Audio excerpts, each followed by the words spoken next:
ధాన్యం కొనుగోలుకు మరో 65,000 కోట్ల రూపాయలు ఖర్చు చేసింది. ఇదొక రికార్డు. ధాన్యం కొనుగోలుకు 65,000 కోట్ల రూపాయలు ఖర్చు చేసిన పరిస్థితి.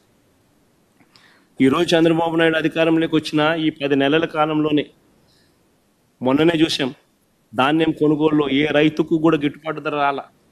కనీసం 300 రూపాయలు రైతు తక్కువ రేటుకు అమ్ముకోవాల్సిన పరిస్థితిలో రైతు అమ్ముకోవాల్సిన పరిస్థితి వచ్చింది. ధాన్యం పరిస్థితి అదే, మిర్చి పరిస్థితి అదే, టమాటో పరిస్థితి అదే, పత్తి పరిస్థితి అదే, మినుముల పరిస్థితి అదే, కందులు పరిస్థితి అదే, పెసలు పరిస్థితి అదే. ఈ పంటలకన్నిటికీ కూడా ఏ పంటకు గిట్టుబాటు ధర లేదు. రైతు అవస్థల్లో ఉన్నాడు.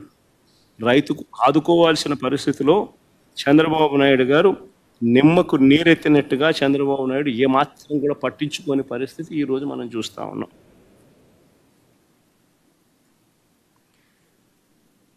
ఈరోజు అప్పట్లో వైఎస్ఆర్సీపీ ప్రభుత్వ హయాంలో కుల వృత్తులను నమ్ముకునే వారికి ఎప్పుడూ జరగని విధంగా తోడుగా నిలబడ్డ పరిస్థితి. స్వయం ఉపాధిని ప్రోత్సహిస్తూ వారందరికీ అండగా ఉన్న పరిస్థితి. ఇంతకుముందు వైఎస్ఆర్సీపీ ప్రభుత్వంలో జగనన్న చేదోడు, జగనన్న తోడు, వైఎస్ఆర్ లానేస్తం, వైఎస్ఆర్ వాహనమిత్ర, వైఎస్ఆర్ నేతన్న నేస్తం, ఈ పథకాలన్నీ కూడా ఈరోజు పూర్తిగా రద్దయిపోయిన పరిస్థితులు. మత్స్యకార భరోసా పథకం కూడా నేరేడు సంవత్సరం ఎగరగొట్టిన పరిస్థితిని మనం అంతా కూడా చూసాం.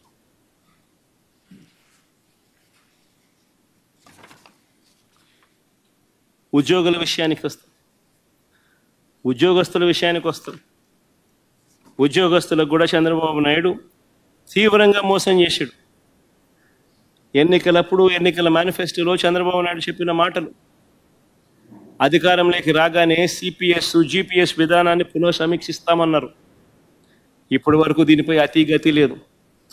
మేము ఉద్యోగస్తులకు మంచి చేయడం కోసం గతంలో ఎప్పుడూ జరగని విధంగా జిపిఎస్ తీసుకొచ్చినాం. ఈ పెద్ద మనిషి అప్పట్లో ఉద్యోగస్తులను రెచ్చగొడుతూ సిపిఎస్ విషయంలో మళ్ళీ పునఃసమీక్షిస్తాము అని చెప్పి మాట చెప్పాడు. ఉద్యోగస్తులతో పని చేయించుకున్నాడు, ఓటు వేయించుకున్నాడు, ఆ తర్వాత గాలి కొదిలేశాడు. ఉద్యోగులకు మెరుగైన పిఆర్సీ అన్నాడు.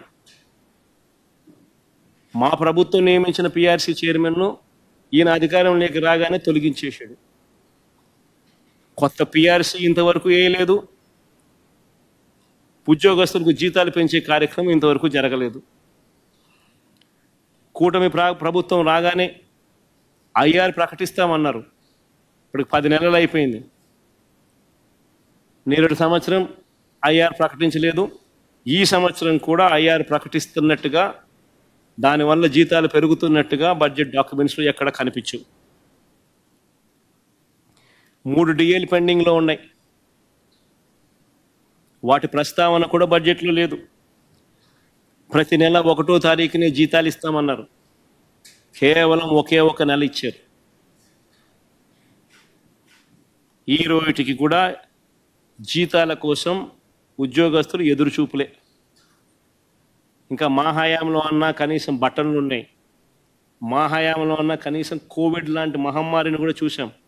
అలాంటి విపత్కర పరిస్థితుల్లో కూడా మేము మెరుగైన జీతాలు ఉద్యోగస్తులకు ఇచ్చాం. మెరుగైన టైం ఫ్రేమ్లో కూడా ఇచ్చాం. ఉద్యోగుల జీపీఎఫ్ జిఎల్ఐ డబ్బులను వీళ్ళ అవసరాల కోసం వీళ్ళు వాడుకుంటూ ఉన్నారు. ఉద్యోగస్తులకు ఇవ్వాల్సిన డిఏలు, జీపీఎఫ్లు, సరెండర్ లీవ్లు, రిటైర్మెంట్ బెనిఫిట్స్, ఈహెచ్ఎస్ బకాయిలు ఇలా 1000 కోట్ల రూపాయలు పెండింగ్లో పెట్టారు. కాంట్రాక్ట్ ఉద్యోగస్తులను క్రమబద్ధీకరిస్తూ మా ప్రభుత్వం విప్లవాత్మక నిర్ణయం తీసుకుంది. 3000 మందిని మా ప్రభుత్వ హయాంలోనే రెగ్యులరైజ్ కూడా చేశాం. మిగిలిన 7000 మందికి సంబంధించి డిపార్ట్మెంటల్ రివ్యూ ప్రక్రియ కూడా పూర్తయిపోయింది. ఎలక్షన్ కోడ్ వచ్చి మేము ఇంప్లిమెంట్ చేయలేకపోయాం. ఈరోజు అన్ని ఫార్మాలిటీస్ కంప్లీట్ అయిపోయాయి, మొత్తం ఫైనలైజ్ అయిపోయింది. ఒక ప్రక్రియ మొత్తం పూర్తి చేశారు. Rooster, reservation, length of service, ఇలా అన్నీ కూడా సుప్రీంకోర్టు గైడ్ లైన్స్కి అనుకూలంగా అన్ని రకాలుగా అన్నీ కూడా కంప్లీట్ అయిపోయాయి.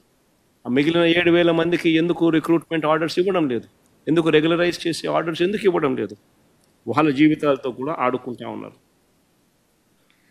ఉద్యోగాల గురించి 2 ఆసక్తికర విషయాలు చెప్తా. ఇది ప్రతి ఒక్కరికి కూడా తెలిసి ఉండాలి, మరీ ముఖ్యంగా ఉద్యోగస్తులకు తెలిసి ఉండాలి. ఎందుకనంటే రాష్ట్ర ప్రభుత్వం ఏమీ ఇవ్వకపోయినా కూడా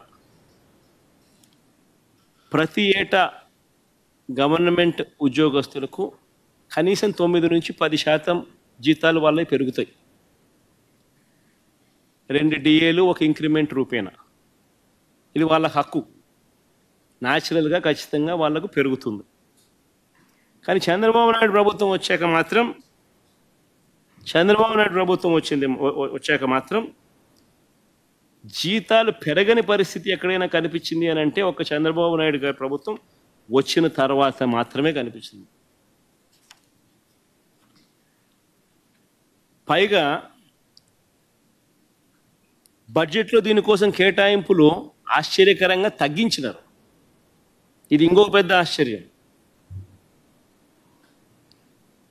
నిజంగా ఒకసారి ఏ రకంగా తగ్గించినారని ఒకసారి చూస్తే ఇది వాళ్ళ బడ్జెట్ డాక్యుమెంట్స్.